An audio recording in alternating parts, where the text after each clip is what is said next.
Karthik దాసుకి phone చేయడంతో పారిజాతాన్ని ఒక ఆట ఆడుకున్న దాసు మరియు కార్తిక్.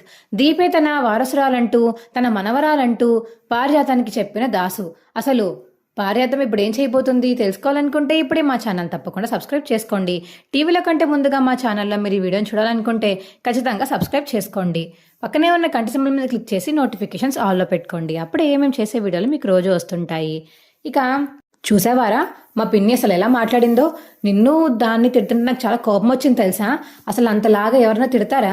తన మనిషేనా? ఆయన తిట్లు తిడుతున్నా మీరు మాత్రం అక్కడే ఉన్నారు ఎందుకురా అని చెప్పేసి ఇక కాంచన అంటుంటే, నువ్వేమైనా తక్కువ తిన్నావా అమ్మ? నువ్వు కూడా మాటకి మాట సమాధానం చెప్పావు కదా పిన్నికి, మీ పిన్నికి. లేకపోతే పారు ఊరుకుంటుంది అనుకుంటున్నావా? లేకపోతే నేను ఊరుకుంటానా? నేను ఊరుకోలేదు కాబట్టి మాటికి మాట నేను సమాధానం చెప్పాను. అదేనమ్మా అంటున్నాను. నువ్వు ఊరుకో కాబట్టి నువ్వు సమాధానం చెప్పావు. అయినా పారుకి ఎన్ని మాటలు చెప్పినా వేస్టే అమ్మా. తను ఇట్టే దులిపేసుకుని మళ్ళీ మళ్ళీ లేని టాపిక్లని తీసుకొచ్చి వాడుతుంది. కానీ మనం అలా గొడవ పడలేం కదా. ఊరుకో, అయిపోయింది కదా. అయినా దీపక్ ఎందుకు రాశాడు ఆస్తి మీ మావయ్య అని చెప్పేసి ఇక కాంచన అంటుంటే, ఇది మరీ బాగుంది. నువ్వు నన్ను అడుగుతావేంటి? అది మీ అన్నయ్యని అడగాలి నువ్వు. అదేంట్రా నీకు తెలియకుండానే రాశాడా? నాకు నిజంగా తెలియదమ్మా. మావయ్య అసలు ఏం చేస్తున్నాడో ఏం నాకు చెప్పకుండా రాయించేశాడు.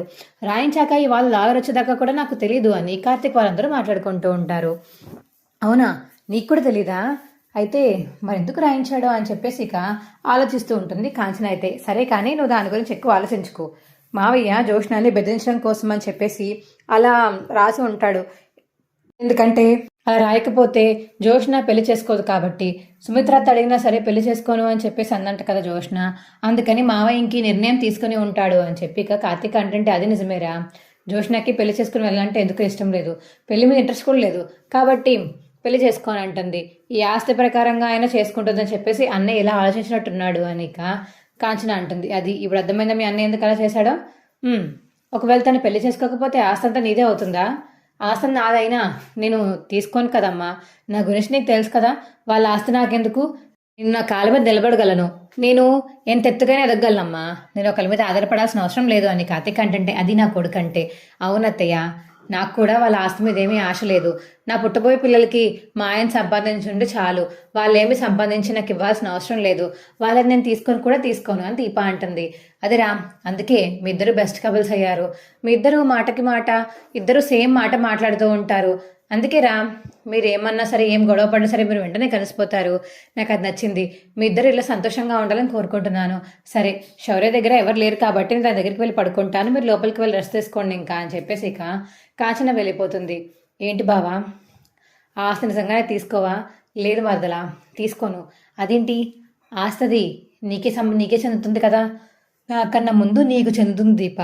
నువ్వే వద్దన్నప్పుడు ఇక నాకెందుకు చెప్పు అని కార్తీక్ అంటే, సరే బావా, నువ్వు సంపాదించి బాగా ఎత్తుకెదగలవని నాకు నమ్మకం ఉంది నీ మీద. మా నాన్న వాళ్ళు ఇచ్చే ఆస్తి నాకేమీ అవసరం లేదు బావా, నువ్వు ఉంటే చాలు అని ఇక దీప అంటే, ఏంటి మర్దర్ గారికి మాటలు చాలా బాగా వస్తున్నాయి.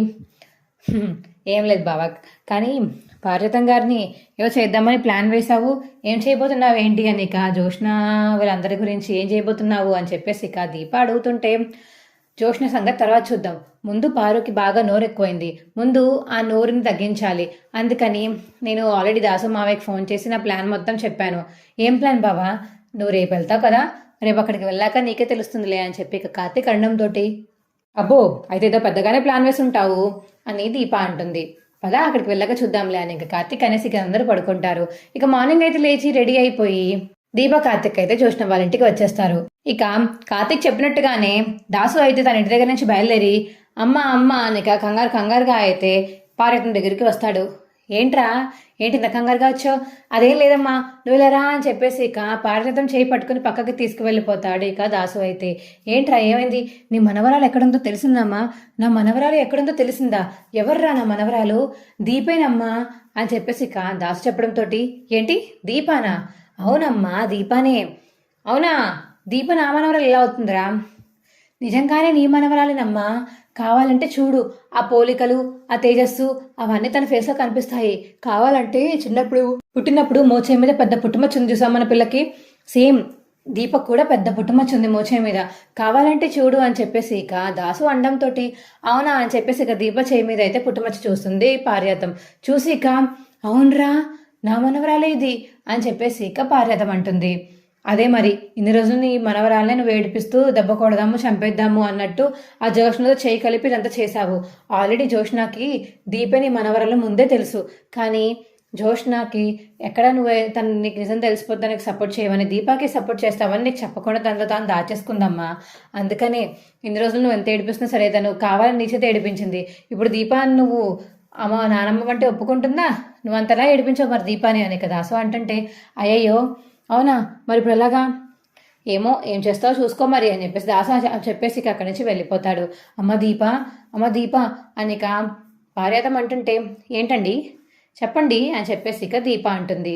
ఏం లేదమ్మా నిన్ను ఎందుకు పిలవాలనిపించి పిలిచాను అని ఇక పారిజాతం అంటుంటే పిలవాలనిపించి పిలిచారా ఏంటి వీడు ఇలా మాట్లాడుతుంది అని ఇక దీప అయితే మనసులో అనుకుంటుంది. అప్పుడు ఇక పారిజాతం వెళ్ళిపోయాక అప్పుడే ఇక కార్తిక్ అయితే దీప దగ్గరికి వచ్చి చూసావా చేంజ్ మాటల్లో ముందు ఇంకా ఉంది అని ఇక కార్తిక్ అంటుంటే అవునా ఏముంది బావా నువ్వేమి మాట్లాడకు ఏమి సమాధానం చెప్పకు మా పారుకి అని అని అండి అని నానమ్మ అని పిలు సరిపోతుంది ఇంకేం అవసరం లేదు అని ఇక కార్తిక్ చెప్పేసరికి అవునా సరే బావా అని చెప్పేసి ఇక దీప అంటుంది.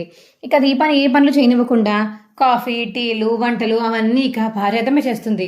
ఏంటి పారిజాతం ఇవాళ ఇలా చేసేస్తున్నావేంటి పనులు అని చెప్పేసి ఇక శివనారాయణ అడుగుతుంటే అదేం లేదండి దీప కడుపుతో ఉంది కదా తన కడుపులో ఉన్న బిడ్డ గురించి అని చెప్పేసి ఆలోచించి నేను ఇలా వంటలు చేస్తున్నాను ఫోన్లో ఏంటి తనకు సాయంగా కూడా ఉంటుంది కదా అని పారిజాతం అంటుంది. అబ్బో ఇన్ని రోజులకి నీలో మార్పు వచ్చిందే, టీ కూడా బాగానే పెట్టామని చెప్పేసి ఇక టీ తాగుతూ ఉంటాడు శివనారాయణ అయితే. ఇక పనులన్నీ చేయలేక అలసిపోతుంది పారిజాతం అయితే. ఏంటయ్యో అలసిపోయారా నాకు ఇవ్వండి పర్లేదు నేను చేస్తాను అనిక దీప అంటుంటే అదిగదిగో అక్కడ బట్టలు ఉన్నాయి అదిగో ఇక్కడ గిన్నెలు ఉన్నాయి అనిక కార్తిక్ అయితే కావాలని చెప్పేసి ఇక పారిజాతానికి పనులు చెప్తూ ఉంటాడు. పారిజాతం ఏమో అమ్మో నా మనవాళ్ళతో ఈ పనులు చేయించకూడదు నేనే చేయాలి అని ఇంకోపిక తెచ్చుకున్న పనులన్నీ చేస్తుంది ఇక పారిజాతం అయితే. కార్తిక్ మరియు దీప అయితే ఒక మూలం నుంచి నవ్వుతూ ఉంటారు. మా వీడియో మీకు ఎలా అనిపించిందో కింద కామెంట్ సెక్షన్లో తెలియచేయండి. మా వీడియో కనుక నచ్చితే మా వీడియోని లైక్ చేసి తప్పకుండా మా ఛానల్ సబ్స్క్రైబ్ చేసుకోండి. పక్కనే ఉన్న గంట సింబల్ మీద క్లిక్ చేసి నోటిఫికేషన్స్ ఆల్లో పెట్టుకోండి. అప్పుడు ఏమేమి చేసే వీడియోలు మీకు రోజు వస్తాయి. Bye friends.